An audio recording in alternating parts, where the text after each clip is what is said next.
Newaygo, Michigan is the oldest community in Newaygo County. The area was first inhabited by the Hopewell and Ottawa tribes as early as 100 BC. Legend has it that the name Newaygo is derived from Nawagan, an Indian brave known for strength and courage on the battlefield. French trappers were the first Europeans to successfully navigate the Muskegon River and settle the area in 1834.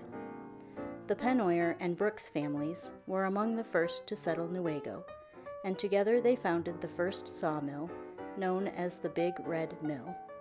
The mill has stood the test of time and is still in use as grain storage.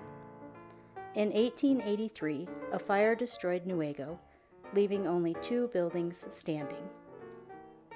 The town was rebuilt in the late Victorian architectural style. The Muskegon River was the driving force of Newaygo's early economy and today provides a major source of recreation in the area.